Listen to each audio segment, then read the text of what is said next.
বন্ধুরা, আজ আমি আপনাদের এমন একটি গল্প শোনাতে চলেছি যা হয়তো আপনাদের মনকে নাড়িয়ে দেবে।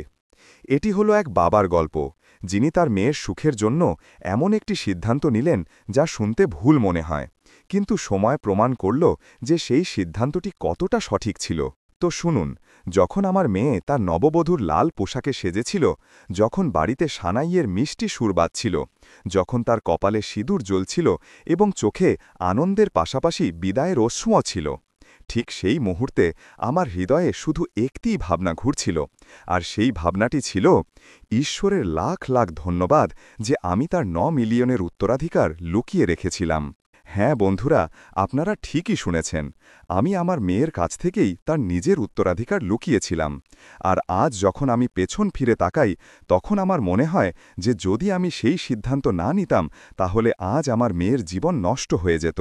কিন্তু এই গল্প এখান থেকেই শুরু হয় না বন্ধুরা, এর শিকড় অনেক গভীরে, এবং তা বোঝার জন্য আপনাদের আমার সঙ্গে সেই দিনটিতে চলতে হবে, যখন আমার মেয়ের বিয়ের দিন ছিল এবং পুরো বাড়ি আলোয় ঝলমল করছিল। ফুলের সজ্জা ছিল প্রতিটি কোণে এবং অতিথিদের ভিড়ে বাড়ি জমজমাট ছিল। আমার মেয়ে প্রিয়া তার ঘরে নববধূ সেজে প্রস্তুত হচ্ছিল, এবং তার মা অর্থাৎ আমার স্ত্রী সুমিত্রা তাকে গয়না পরাচ্ছিল।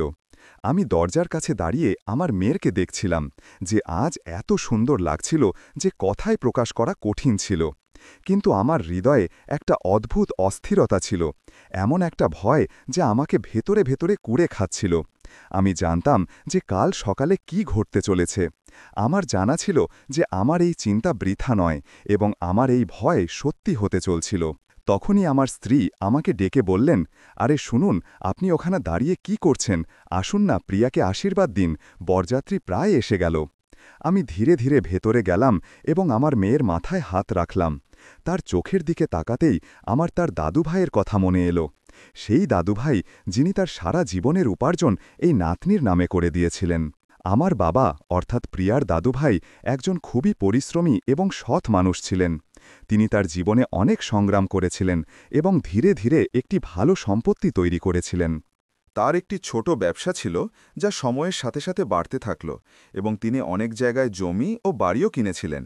কিন্তু তার আসল সুখ ছিল প্রিয়ার মধ্যে, কারণ প্রিয়া ছিল তার একমাত্র নাতনি এবং তিনি তাকে খুব ভালোবাসতেন। আমার মনে আছে, প্রিয়া যখন ছোট ছিল তখন সে প্রতিদিন সন্ধ্যায় তার দাদুভাইয়ের কাছে বসত এবং তিনি তাকে গল্প শোনাতেন। দাদুভাই প্রায়ই বলতেন যে, বেটা, এই মেয়েটি আমাদের ঘরের দীপক, আর আমি চাই যে ওর জীবনে যেন কখনো অন্ধকার না আসে। প্রিয়া যখন স্কুলে পড়ত তখন দাদুভাই প্রতিদিন তাকে স্কুলে ছেড়ে দিতে যেতেন এবং সন্ধ্যায় ফিরিয়েও আনতেন। তিনি তার প্রতিটি ছোট বড় প্রয়োজনের খেয়াল রাখতেন এবং প্রিয়াও তার দাদুভাইকে খুব ভালোবাসত। কিন্তু জীবনে প্রতিটি সুখের সাথে একটি দুঃখও জড়িয়ে থাকে, এবং আমাদের সাথেও এমনটাই হলো। প্রিয়ার যখন ১২ বছর বয়স, তখন তার দাদুভাইয়ের হৃদরোগ হল এবং তাকে হাসপাতালে ভর্তি করা হলো। ডাক্তাররা অনেক চেষ্টা করলেন, কিন্তু তার অবস্থা খারাপ হতে থাকল। তার শেষ দিনগুলিতে যখন তিনি হাসপাতালের বিছানায় শুয়েছিলেন, তখন তিনি আমাকে কাছে ডাকলেন এবং খুব ধীর স্বরে বললেন, বেটা, আমি জানি যে আমার সময় এসে গেছে, কিন্তু আমি প্রিয়ার চিন্তায় আছি। আমি তার হাত ধরলাম এবং বললাম, বাবা, আপনি চিন্তা করবেন না, প্রিয়া আমাদের মেয়ে, আর আমরা তার সম্পূর্ণ খেয়াল রাখব।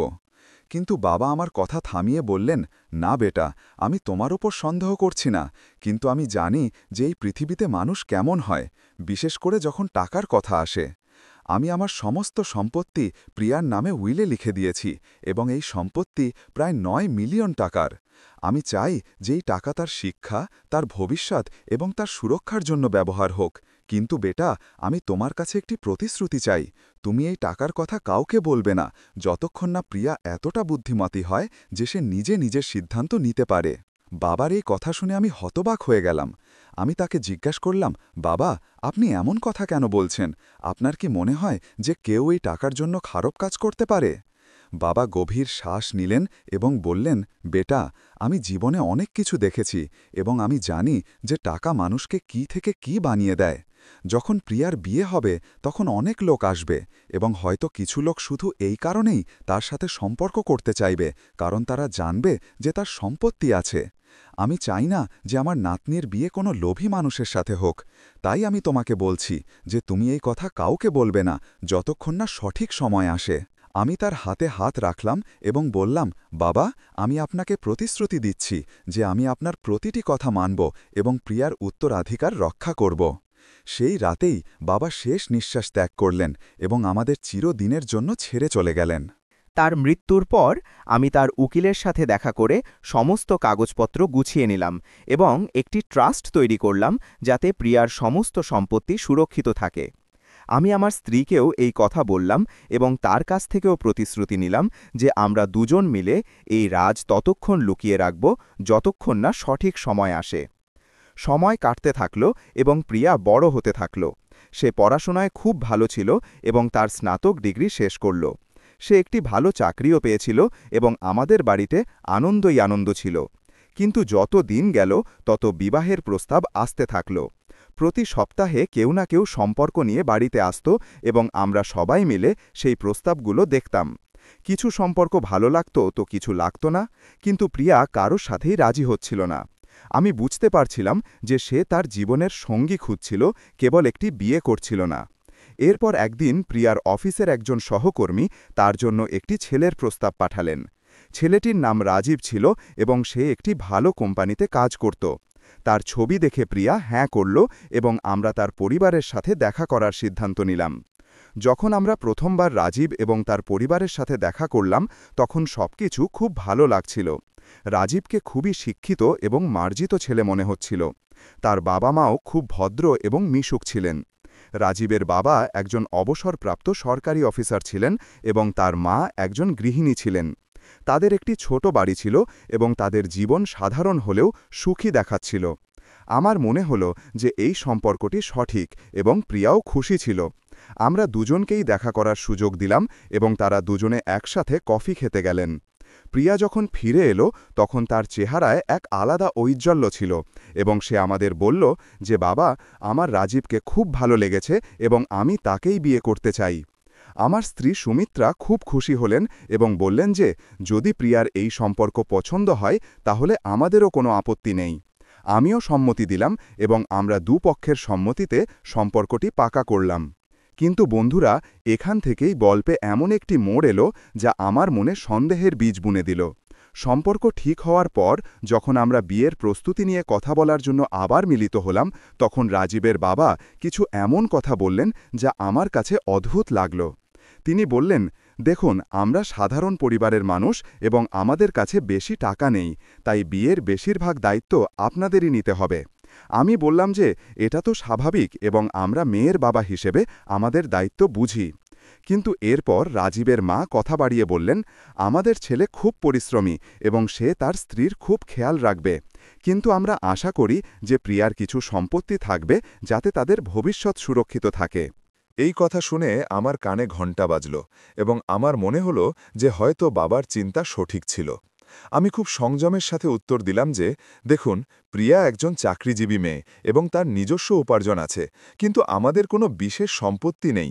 আমাদের কাছে কেবল একটি ছোট বাড়ি আছে যেখানে আমরা থাকি। আর এই কথা শুনে রাজীবের বাবার ভ্রু এমনভাবে কুঁচকে গেল যেন তিনি কিছুটা হতাশ হয়েছেন, কিন্তু তিনি সাথে সাথে হেসে বললেন যে আরে না না, আমরা তো শুধু এমনিই জিজ্ঞেস করছিলাম, আমরা তো শুধু প্রিয়াকেই চাই, বাকি সব কিছু তো ভগবান দেন। কিন্তু আমি তার চোখে চোখ রেখেছিলাম এবং আমার কাছে পরিষ্কার হয়ে গিয়েছিল যে তাদের আসল উদ্দেশ্য কী ছিল। সেই দিনের পর আমার মনে এক অস্থিরতা বাসা বাঁধল এবং আমি ভাবলাম যে আমাকে খুব সাবধান থাকতে হবে। বিয়ের তারিখ ঠিক হয়ে গেল এবং প্রস্তুতি শুরু হলো, কিন্তু বিয়ের দিন যত এগিয়ে আসতে থাকল ততই রাজীবের পরিবারের দাবিও বাড়তে থাকল। প্রথমে তারা বললেন যে বিয়ে শহরের সবচেয়ে দামি হোটেলে হতে হবে, কারণ তাদের অনেক আত্মীয় আসবেন। এরপর তারা বললেন যে প্রিয়ার জন্য সোনার গয়না কমপক্ষে 50 তোলা হতে হবে। এরপর তারা গাড়ির দাবি করলেন। প্রতিদিন কোনো না কোনো নতুন দাবি আসতে থাকত এবং আমি সব পূরণ করতে থাকলাম, কারণ আমি চাইছিলাম না যে প্রিয়ার খুশিতে কোনো কমতি হোক। কিন্তু সবচেয়ে বড় ধাক্কা তো আমি তখন পেলাম যখন একদিন রাজীবের বাবা খুব সহজভাবে আমাকে বললেন যে দেখুন, আমরা চাই যে বিয়ের পর প্রিয়া এবং রাজীবের একটি যৌথ ব্যাংক অ্যাকাউন্ট হোক যেখানে প্রিয়ার সমস্ত সম্পত্তি থাকবে, যাতে দুজনে মিলে নিজেদের ভবিষ্যৎ তৈরি করতে পারে। এই কথা শুনে আমার হুঁশ উড়ে গেল এবং আমি বুঝতে পারলাম যে এই লোকেরা আসলে কি চায়। আমি খুব শান্তভাবে উত্তর দিলাম যে এটা তো প্রিয়া আর রাজীবের সিদ্ধান্ত হওয়া উচিত এবং বিয়ের পর তারা যা খুশি করতে পারে। কিন্তু রাজীবের বাবা মানলেন না এবং বললেন যে না, আমরা চাই যে বিয়ের আগেই এই কথা ঠিক হয়ে যাক, যাতে পরে কোনো সমস্যা না হয়। আমি সরাসরি না করে দিলাম এবং বললাম যে এটা সম্ভব নয়। এই কথায় রাজীবের পরিবারে কিছুটা নারাজি দেখা গেল, কিন্তু তারপর তারা বিষয়টি এড়িয়ে গেলেন। সেই রাতে আমি ঘুমাতে পারলাম না এবং ভাবছিলাম যে আমি কি ঠিক করছি, আমার কি প্রিয়াকে সত্যিটা বলে দেওয়া উচিত। কিন্তু তখন আমার বাবার কথা মনে এলো যে যতক্ষণ না সঠিক সময় আসে ততক্ষণ এই রাজ কাউকে বলবে না। আমি সিদ্ধান্ত নিলাম যে আমি আমার বাবার প্রতিশ্রুতি পালন করব এবং প্রিয়ার উত্তরাধিকার ততক্ষণ সুরক্ষিত রাখব যতক্ষণ না আমার পুরোপুরি নিশ্চিত না হয় যে তার জীবনসঙ্গী সঠিক। পরের দিন আমি আমার উকিল মিশ্রাজির কাছে গেলাম এবং তাকে সব কথা বললাম। মিশ্রাজি খুব বুদ্ধিমান এবং অভিজ্ঞ উকিল ছিলেন এবং তিনি আমাদের পরিবারকে অনেক বছর ধরে চিনতেন। আমি তাকে বললাম যে আমাকে প্রিয়ার সম্পত্তিকে পুরোপুরি সুরক্ষিত করতে হবে এবং আমি চাই না যে বিয়ের পর কেউ সেটির ওপর দাবি করতে পারে। মিশ্রাজি আমার কথা মনোযোগ দিয়ে শুনলেন এবং তারপর বললেন যে দেখুন, আপনার বাবা আগেই একটি ট্রাস্ট তৈরি করে রেখেছেন এবং তাতে স্পষ্টভাবে লেখা আছে যে এই সম্পত্তি শুধু আর শুধু প্রিয়ার। কিন্তু আপনি যদি আরও সুরক্ষা চান তাহলে আমি কিছু আইনি কাগজপত্র তৈরি করতে পারি যা পুরোপুরি নিশ্চিত করবে যে এই সম্পত্তির ওপর অন্য কারো কোনো অধিকার নেই। আমি তৎক্ষণাৎ হ্যাঁ করলাম এবং মিশ্রাজি সমস্ত কাগজপত্র তৈরি করলেন। তিনি এমন একটি নথি তৈরি করলেন যাতে স্পষ্টভাবে দেখা ছিল যে প্রিয়ার এই সম্পত্তি তার ৩৫তম জন্মদিনের আগে কোনো পরিস্থিতিতে হস্তান্তর করা যাবে না এবং কেবল প্রিয়া নিজেই এই সম্পত্তির আসল মালিক। মিশ্রাজি আরও পরামর্শ দিলেন যে আমি যেন এই কথা বিয়ের আগে কাউকে না বলি, কারণ এতে অনেক সমস্যা হতে পারে। বিয়ের প্রস্তুতি পুরোদমে চলতে থাকল এবং প্রিয়া খুব খুশি ছিল। সে প্রতিদিন তার বিয়ের কেনাকাটা করত এবং তার বন্ধুদের সাথে ঘুরত। কিন্তু আমার মনে একটি ঝড় চলছিল। আমি রাজীব এবং তার পরিবারকে দেখতাম, তখন আমার মনে হতো যে হয়তো আমি ভুল ভাবছি, হয়তো তারা ভালো মানুষ। কিন্তু তারপর তাদের কিছু কথা এবং আচরণ আমাকে আবার সন্দেহজনক করে তুলত। একদিন আমি প্রিয়াকে জিজ্ঞেস করলাম যে বেটা, তুমি রাজীবকে নিয়ে খুশি তো?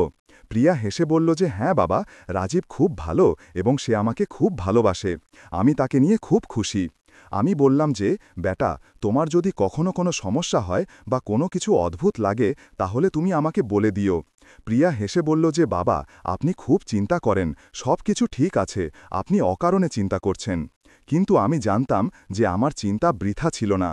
বিয়ের দিন অবশেষে এসে গেল এবং পুরো বাড়ি সেজে উঠল। অতিথিরা আসতে শুরু করলেন এবং সবার মুখে হাসি ছিল। বরযাত্রী এলো এবং রাজীব ঘোড়ায় চড়ে এলো। তার মুখেও হাসি ছিল, কিন্তু আমি তার চোখে অন্য কিছু দেখতে পাচ্ছিলাম। বিয়ের সমস্ত রীতি সম্পন্ন হল এবং প্রিয়া রাজীবের সাথে 7টি ফেরি নিল। পণ্ডিতজি আশীর্বাদ দিলেন এবং সবাই নতুন দম্পতিকে অভিনন্দন জানালেন। কিন্তু আমার মনে একটি অদ্ভুত অস্থিরতা ছিল যা আমাকে শান্তি দিচ্ছিল না।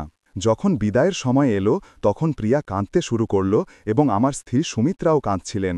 আমি আমার অশ্রু আটকাচ্ছিলাম, কিন্তু আমার মনে কেবল একটিই কথা ঘুরছিল যে ঈশ্বর করুন আমার মেয়ে যেন সুখী থাকে এবং আমার এই সিদ্ধান্ত যেন সঠিক প্রমাণিত হয়। বিদায়ের সময় আমি প্রিয়াকে জড়িয়ে ধরলাম এবং তার কানে ফিসফিস করে বললাম যে বেটা, তুমি সবসময় মনে রেখো যে তোমার বাবা সবসময় তোমার সাথে আছেন এবং যদি কখনো কোনো সমস্যা হয় তবে তুমি নিঃসংকোচে বাড়ি চলে এসো। প্রিয়া কেঁদে বলল যে বাবা, আমি তোমাকে মিস করব। তারপর সে রাজীবের সাথে চলে গেল এবং আমি সেখানেই দাঁড়িয়ে তাকে চলে যেতে দেখতে থাকলাম। সেই রাতে আমার ঘুম এলো না এবং আমি শুধু এটাই ভাবছিলাম যে কাল কি হবে। আমি জানতাম যে রাজীব এবং তার পরিবার সম্পত্তি সম্পর্কে শীঘ্রই জানার চেষ্টা করবে এবং আমি সঠিক ছিলাম। পরের দিন সকালে প্রায় 10টার দিকে আমার বাড়ির দরজায় ঘণ্টা বাজল। আমি দরজা খুললাম তো দেখলাম যে রাজীব এবং তার বাবা একজন অচেনা লোকের সাথে দাঁড়িয়ে আছেন। আমি জিজ্ঞেস করলাম যে আসুন আসুন, কি ব্যাপার? রাজীব খুব মিষ্টি স্বরে বলল যে বাবাজি, আমরা প্রিয়াকে নিয়ে এসেছি, একটু কাজ ছিল। আমি বুঝলাম যে এবার সেই সময় এসে গেছে যার জন্য আমি অপেক্ষা করছিলাম।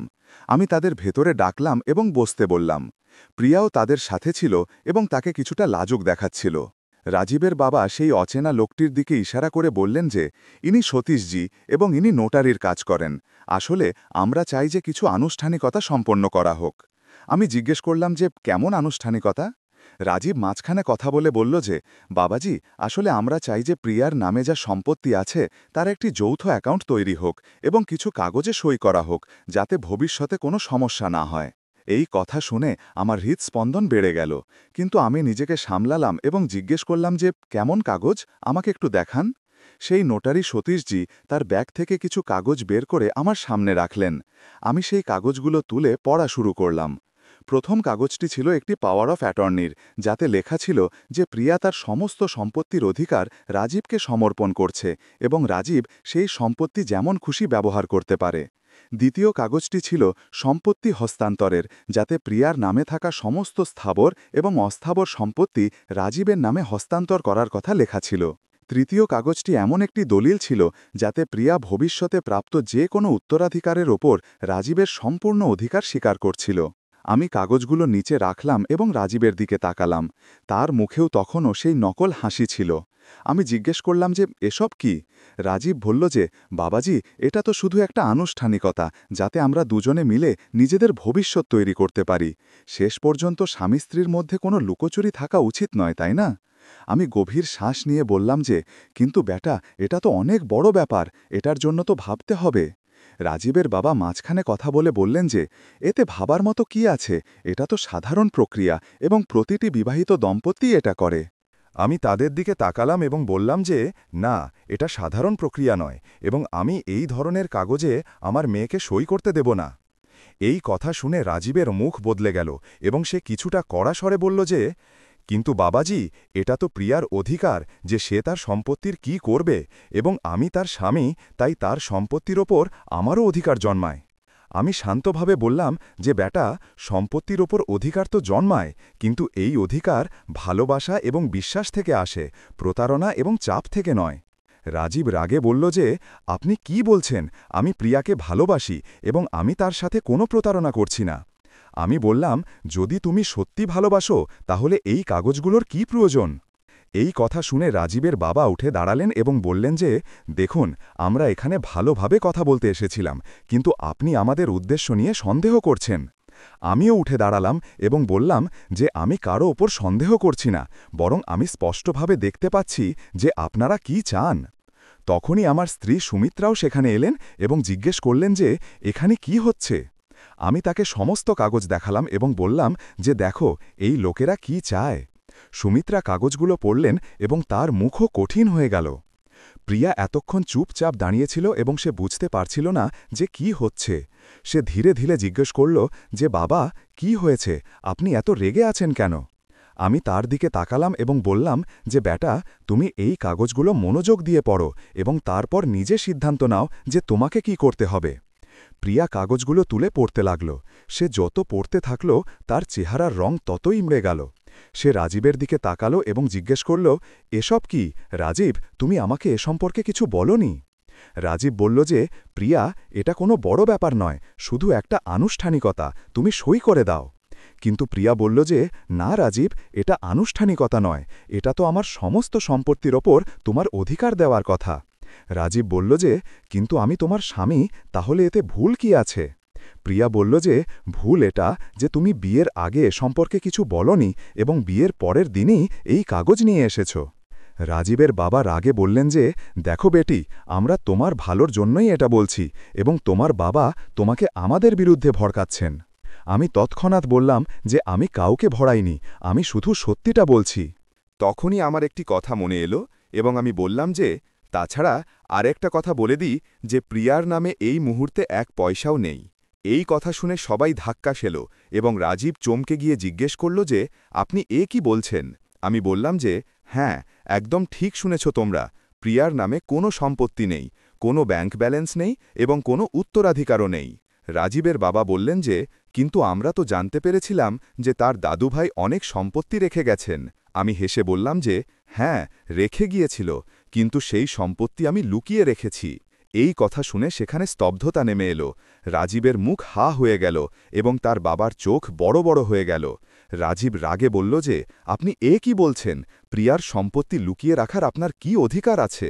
আমি শান্তভাবে বললাম যে আমার সম্পূর্ণ অধিকার আছে, কারণ তার দাদুভাই আমাকেই দায়িত্ব দিয়েছিলেন যে আমি সেই সম্পত্তি ততক্ষণ সুরক্ষিত রাখি যতক্ষণ না এটা নিশ্চিত না হয় যে প্রিয়া সঠিক হাতে আছে।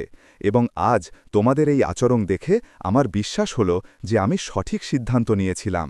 রাজীবের বাবা হুমকি দিয়ে বললেন যে আমরা পুলিশে অভিযোগ করব এবং কোর্টে মামলা করব আপনার বিরুদ্ধে। আমি বললাম যে অবশ্যই করুন, আমার কোনো ভয় নেই, কারণ আমি কোনো ভুল কাজ করিনি। আমার কাছে সমস্ত আইনি দলিল আছে এবং সবকিছু নিয়ম অনুযায়ী করা হয়েছে। রাজীব প্রিয়ার দিকে তাকিয়ে বলল যে তুমি তোমার বাবাকে বোঝাও যে তিনি যেন আমাদের সেই সম্পত্তি দিয়ে দেন, নয়তো আমরা আইনি ব্যবস্থা নেব। কিন্তু প্রিয়া এতক্ষণে সব বুঝতে পেরেছিল এবং সে বলল যে রাজীব, যদি তুমি আমাকে ভালোবাসতে তাহলে এসব কেন? রাজীব বলল যে এটা ভালোবাসার প্রশ্ন নয়, এটা অধিকারের প্রশ্ন। প্রিয়ার চোখে অশ্রু এলো এবং সে বলল যে তুমি আমাকে কখনো ভালোবাসনি, তুমি তো কেবল টাকাকে ভালোবাসতে। রাজীব কোনো উত্তর দিল না এবং তার বাবাও সেই নোটারিকে নিয়ে সেখান থেকে চলে গেল। যেতে যেতে সে হুমকি দিল যে আমরা এই মামলা কোর্টে নিয়ে যাব এবং তখন তোমরা জানতে পারবে। প্রিয়া সেখানেই বসে হাউমাউ করে কাঁদতে থাকল এবং আমি তাকে আমার বাহুতে তুলে নিলাম। সুমিত্রাও কাঁদছিল এবং সে বলছিল যে আমরা কেমন মানুষের সাথে সম্পর্ক করে ফেললাম। আমি প্রিয়ার মাথায় হাত বুলিয়ে বললাম যে বেটা, তুমি চিন্তা করো না, সব কিছু ঠিক হয়ে যাবে। কিন্তু প্রিয়া কেবল কাঁদতেই থাকল এবং বলতে থাকল যে বাবা, আমি কত বড় ভুল করে ফেললাম। পরের কয়েকটা দিন খুব কঠিনভাবে কাটল। রাজীব এবং তার পরিবার সত্যি সত্যিই কোর্টে মামলা দায়ের করল এবং তারা দাবি করল যে আমি প্রিয়ার সম্পত্তি ভুলভাবে দখল করে রেখেছি এবং তাদের সেই সম্পত্তি পাওয়া উচিত। আমি আমার উকিল মিশ্রাজির সাথে যোগাযোগ করলাম এবং তিনি আমাকে আশ্বাস দিলেন যে আইন আমাদের সাথে আছে এবং আমরা এই মামলা অবশ্যই জিতব। কোর্টে প্রথম শুনানি হল এবং রাজীবের উকিল অনেক অভিযোগ আনলেন। তিনি বললেন যে আমি আমার মেয়ের সম্পত্তি ভুলভাবে লুকিয়েছি এবং এটা প্রিয়ার অধিকার যে সে সেই সম্পত্তি পাক। কিন্তু মিশ্রাজি খুব চমৎকারভাবে আমাদের পক্ষ রাখলেন। তিনি কোর্টকে জানালেন যে প্রিয়ার দাদুভাই একটি ট্রাস্ট তৈরি করেছিলেন এবং সেই ট্রাস্টে স্পষ্টভাবে লেখা আছে যে এই সম্পত্তি প্রিয়ার ৩৫তম জন্মদিনের আগে কোনো অবস্থাতেই হস্তান্তর করা যাবে না। মিশ্রাজি এটাও জানালেন যে প্রিয়ার দাদুভাই আমাকেই দায়িত্ব দিয়েছিলেন যে আমি এই সম্পত্তি সুরক্ষিত রাখি এবং সঠিক সময় প্রিয়াকে দিই। মিশ্রাজি সমস্ত দলিল কোর্টে পেশ করলেন এবং প্রমাণ করে দিলেন যে আমরা কোনো ভুল কাজ করিনি। কোর্টের শুনানির সময় একদিন খুব নাটকীয় ঘটনা ঘটল। রাজীবের পরিবারের একজন আত্মীয় সাক্ষ্য দিলেন এবং তিনি জানালেন যে রাজীব এবং তার পরিবার বিয়ের আগেই এই পরিকল্পনা তৈরি করেছিল যে তারা প্রিয়ার সম্পত্তি দখল করবে। সেই আত্মীয় এটাও জানালেন যে রাজীবের এর আগেও একটি মেয়ের সাথে বিয়ে হওয়ার কথা ছিল, কিন্তু যখন তারা জানতে পারল যে সেই মেয়ের কোনো সম্পত্তি নেই, তখন তারা সেই সম্পর্ক ভেঙে দিয়েছিল। এই কথা শুনে পুরো কোর্টে তোলপাড় শুরু হল এবং প্রিয়া খুব ধাক্কা খেল। তার উপলব্ধি হল যে তার বিয়ে একটি পরিকল্পিত ষড়যন্ত্র ছিল এবং রাজীব তাকে কখনো ভালোবাসেনি। কোর্ট সেই আত্মীয়ের সাক্ষ্য রেকর্ড করল এবং মামলা রাজীবের বিপক্ষে যেতে থাকল। এরপর মিশ্রাজি আরও কিছু সাক্ষী পেশ করলেন, যারা জানালেন যে রাজীবের পরিবার বিয়ের সময় কিভাবে চাপ সৃষ্টি করেছিল এবং কিভাবে তারা সম্পত্তি সম্পর্কে বারবার জিজ্ঞেস করেছিল। কোর্টের দীর্ঘ প্রক্রিয়া চলতে থাকল এবং এই সময়ে প্রিয়া খুব ভেঙে পড়েছিল। সে বেশিরভাগ সময় ঘরে তার নিজের ঘরে থাকত এবং খুব কম কথা বলত। আমি এবং সুমিত্রা তাকে বোঝানোর চেষ্টা করতাম, কিন্তু সে শুধু কাঁদতে থাকত। একদিন আমি তার ঘরে গেলাম এবং তার পাশে বসলাম। আমি তাকে বললাম যে বেটা, আমি জানি যে তুমি খুব দুঃখিত, কিন্তু তোমাকে শক্তিশালী হতে হবে। প্রিয়া কাঁদতে কাঁদতে বলল যে বাবা, আমি আমার পুরো জীবন নষ্ট করে ফেললাম। আমি এমন একজন মানুষকে বিশ্বাস করেছিলাম যে আমাকে ভালোবাসতই না। আমি তার মাথায় হাত রাখলাম এবং বললাম যে না বেটা, তুমি তোমার জীবন নষ্ট করনি, বরং তুমি একটি শিক্ষা পেয়েছ এবং এই শিক্ষা তোমাকে শক্তিশালী করবে। আমি তাকে বললাম যে তোমাকে এই সিদ্ধান্ত নিতে হবে যে তুমি এরপর কি করতে চাও। প্রিয়া আমার চোখের দিকে তাকালো এবং বলল যে বাবা, আমি এই সম্পর্ক শেষ করতে চাই। আমি এমন একজন মানুষের সাথে একদিনও থাকতে পারি না যে আমার সাথে প্রতারণা করেছে। আমি বললাম যে এই সিদ্ধান্ত তোমাকে নিজে নিতে হবে এবং আমি সব পরিস্থিতিতে তোমার সাথে আছি। প্রিয়া তালাকের জন্য কোর্টে আবেদন করল এবং সে সমস্ত প্রমাণ পেশ করল যা প্রমাণ করছিল যে তার বিয়ে প্রতারণার মাধ্যমে হয়েছিল। রাজীব এবং তার পরিবার অনেক বিরোধিতা করল এবং তারা বলল যে প্রিয়া ভুল পদক্ষেপ নিচ্ছে। কিন্তু কোর্ট সমস্ত প্রমাণ দেখে প্রিয়ার পক্ষে রায় শোনাল। কোর্ট বলল যে এই বিয়ে প্রতারণা এবং লোভের ভিত্তিতে হয়েছিল এবং প্রিয়ার এই সম্পর্ক থেকে মুক্ত হওয়ার সম্পূর্ণ অধিকার আছে। কোর্ট এটাও স্পষ্ট করে দিল যে প্রিয়ার দাদুভাই যে সম্পত্তি রেখে গিয়েছিল তা পুরোপুরি প্রিয়ার এবং সেটির ওপর রাজীব বা তার পরিবারের কোনো অধিকার নেই। কোর্টের এই রায়ের পর রাজীব এবং তার পরিবার খুব লজ্জিত হল এবং তারা চুপচাপ সেখান থেকে চলে গেল। প্রিয়া তালাক পেয়ে গেল এবং সে অবশেষে সেই বিষাক্ত সম্পর্ক থেকে মুক্ত হল। কিন্তু এই স্বাধীনতা তার জন্য খুব মূল্যবান প্রমাণিত হয়েছিল, কারণ তাকে অনেক কষ্ট এবং প্রতারণা সহ্য করতে হয়েছিল। তালাকের পরের কয়েক মাস খুব কঠিন ছিল। প্রিয়াকে সমাজের তিরস্কার শুনতে হল এবং মানুষজন নানা ধরনের কথা বলল। কিছু লোক তাকে সমর্থন দিল তো কিছু লোক তার দিকে আঙুল তুলল। কিন্তু প্রিয়া নিজেকে সামলে নিল এবং সে সিদ্ধান্ত নিল যে সে তার জীবনকে একটি নতুন দিশা দেবে। সে তার চাকরির ওপর পুরোপুরি মনোযোগ দিল এবং নিজেকে কাজে ব্যস্ত রাখল। ধীরে ধীরে সে আবার হাসতে শুরু করল এবং সে তার বন্ধুদের সাথে সময় কাটাতে শুরু করল। সে কিছু নতুন শখও গ্রহণ করল এবং যোগা ও মেডিটেশন শুরু করল। আমি আর সুমিত্রা তাকে দেখে খুব খুশি ছিলাম, কারণ আমাদের মনে হচ্ছিল যে আমাদের মেয়ে আবার তার জীবনে ফিরে আসছে। কিন্তু আমি জানতাম যে এবার সময় এসেছে যে আমি প্রিয়াকে পুরো সত্যিটা বলি এবং তাকে সেই উত্তরাধিকার দিই যা তার দাদুভাই তার জন্য রেখে গিয়েছিল। একদিন আমি প্রিয়াকে আমার কাছে ডাকলাম এবং বললাম যে বেটা, আমাকে তোমার সাথে কিছু কথা বলতে হবে। প্রিয়া আমার কাছে এসে বসল এবং জিজ্ঞেস করল যে কি ব্যাপার বাবা। আমি একটি লম্বা শ্বাস নিলাম এবং বললাম যে বেটা, তোমার মনে আছে যখন রাজীব তোমার সম্পত্তি সম্পর্কে জিজ্ঞেস করছিল তখন আমি বলেছিলাম যে আমি তোমার উত্তরাধিকার লুকিয়ে রেখেছি?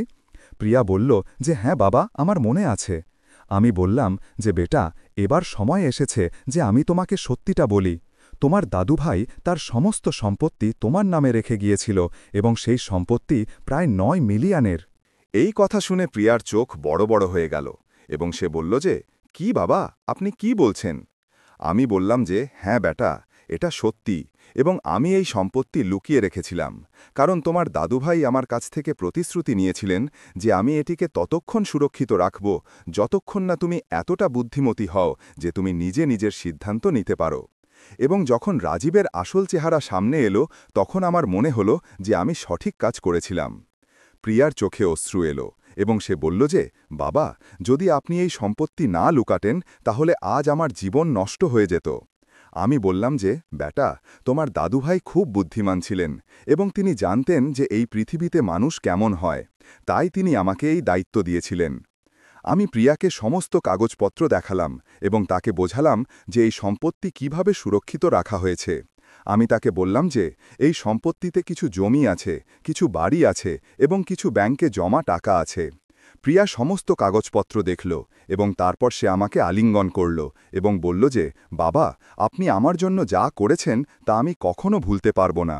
আমি তার মাথায় হাত রাখলাম এবং বললাম যে বেটা, এটা তো আমার কর্তব্য ছিল এবং তোমার দাদুভাইয়ের দেওয়া প্রতিশ্রুতি ছিল। কিন্তু তারপর আমি প্রিয়াকে বললাম যে বেটা, এই সম্পত্তি শুধু তোমার আরামের জন্য নয়, বরং তোমার দাদুভাই চাইতেন যে এই সম্পত্তির ব্যবহার কিছু ভালো কাজের জন্যও হোক। প্রিয়া জিজ্ঞাসা করল যে আপনার কি মানে বাবা? আমি বললাম যে বেটা, তোমার দাদুভাই সবসময় শিক্ষা এবং নারী ক্ষমতায়ন সম্পর্কে কথা বলতেন। তিনি চাইতেন যে আমাদের সমাজে মহিলারা আত্মনির্ভরশীল হোক এবং নিজেদের পায়ে দাঁড়াক। আমি চাই যে তুমি এই সম্পত্তির কিছু অংশ এমন কাজে লাগাও যা অন্য মহিলাদের সাহায্য করতে পারে। প্রিয়া আমার কথা শুনল এবং তার চোখে এক নতুন ঔজ্জ্বল্য এলো। সে বলল যে বাবা, এটা খুব ভালো চিন্তা এবং আমি অবশ্যই এমনটা করব। সে বলল যে আমি আমার অভিজ্ঞতা থেকে শিখেছি যে মহিলাদের জন্য আর্থিক স্বাধীনতা কতটা জরুরি এবং আমি চাই যে অন্য মহিলারাও এটা শিখতে পারুক। এরপরের কয়েক বছরে প্রিয়া তার জীবনকে পুরোপুরি পাল্টে দিল। সে তার চাকরির পাশাপাশি একটি ছোট ব্যবসাও শুরু করল যা মহিলাদের কর্মসংস্থান দিত। সে একটি ট্রাস্টও তৈরি করল যা গরিব মেয়েদের শিক্ষার জন্য কাজ করত। সে তার সম্পত্তির একটি অংশ সেই ট্রাস্টে লাগিয়ে দিল এবং অনেক মেয়ের জীবন পাল্টে দিল। প্রিয়া এখন একজন সশক্ত এবং আত্মনির্ভরশীল মহিলা হয়ে উঠেছিল এবং সে অন্য মহিলাদের জন্য একটি অনুপ্রেরণা ছিল। সে তার কষ্টকে তার শক্তিতে পরিণত করেছিল এবং সে এখন খুব সুখী ছিল। আমি আর সুমিত্রা তাকে দেখে খুব গর্ব অনুভব করতাম এবং আমাদের মনে হতো যে প্রিয়ার দাদুভাই যদি থাকতেন তাহলেও তিনি খুব খুশি হতেন। একদিন প্রিয়া আমাকে বলল যে, বাবা, আমি আপনাকে ধন্যবাদ জানাতে চাই যে আপনি আমার জীবন বাঁচিয়েছেন। যদি আপনি সেই সিদ্ধান্ত না নিতেন তাহলে আজ আমি কোথায় থাকতাম তা জানি না। আমি বললাম যে, বেটা, এটা তো আমার কর্তব্য ছিল এবং তোমার দাদুভাইয়ের দেওয়া প্রতিশ্রুতি ছিল। কিন্তু আসল ধন্যবাদ তো তোমাকে ঈশ্বরের কাছে জানাতে হবে যে তিনি সঠিক সময়ে সবকিছু সামনে এনে দিলেন। প্রিয়া বলল যে, হ্যাঁ বাবা, আপনি একদম ঠিক বলছেন। সে আমাকে জিজ্ঞেস করল যে, বাবা, আপনার কি কখনো ভয় লাগেনি যে আপনার সিদ্ধান্ত হয়তো ভুল প্রমাণিত হতে পারে? আমি বললাম যে, বেটা, ভয় তো খুব লেগেছিল এবং আমি রাত দিন ভাবতাম যে আমি ঠিক করছি না ভুল। কিন্তু আমার তোমার দাদুভাইয়ের কথা মনে পড়ত এবং আমার মনে হতো যে তিনি আমাকে এই দায়িত্ব এই জন্যই দিয়েছিলেন কারণ তিনি আমাকে বিশ্বাস করতেন।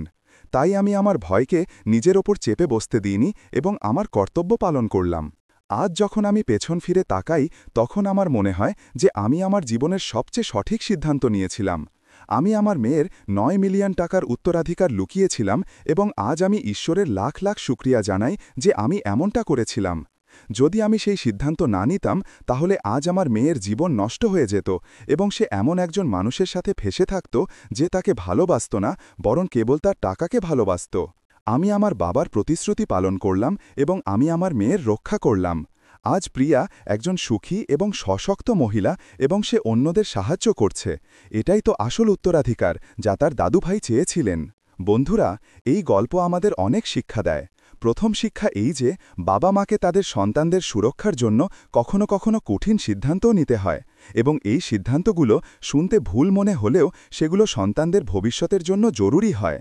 দ্বিতীয় শিক্ষা এই যে মহিলাদের জন্য আর্থিক স্বাধীনতা এবং সচেতনতা খুব জরুরি, কারণ এটাই তাদের আসল সুরক্ষা। তৃতীয় শিক্ষা এই যে বিয়ের সম্পর্কে ভালোবাসা এবং বিশ্বাস সবচেয়ে জরুরি, টাকা এবং সম্পত্তি নয়। এবং চূড়ান্ত শিক্ষা এই যে কখনো কখনো দেরিতে নেওয়া সঠিক সিদ্ধান্ত তাড়াতাড়ি নেওয়া ভুল সিদ্ধান্তের চেয়ে ভালো হয়। আমি আমার মেয়েকে তার উত্তরাধিকার দিতে দেরি করেছিলাম, কিন্তু আমি তাকে সঠিক সময়ে দিয়েছিলাম এবং এটাই সবচেয়ে জরুরি ছিল। তো বন্ধুরা, আপনাদের এই গল্পটি কেমন লাগলো? আপনাদের কি মনে হয় যে আমি সঠিক করেছিলাম না ভুল? আপনারা কি এমন কোনো পরিস্থিতিতে একই সিদ্ধান্ত নিতেন? আপনার মতামত কমেন্ট বক্সে অবশ্যই লিখুন এবং এটাও জানান যে আপনি এই গল্পটি ভারতের কোন শহর থেকে শুনছেন। যদি আপনার এই গল্পটি পছন্দ হয় তবে এটিকে লাইক করুন, শেয়ার করুন এবং আমাদের চ্যানেলকে সাবস্ক্রাইব করতে ভুলবেন না, যাতে আপনারা এমন আরও আকর্ষণীয় এবং সত্যি গল্প পেতে থাকেন। ধন্যবাদ বন্ধুরা, এবং দেখা হচ্ছে এক নতুন গল্পের সাথে।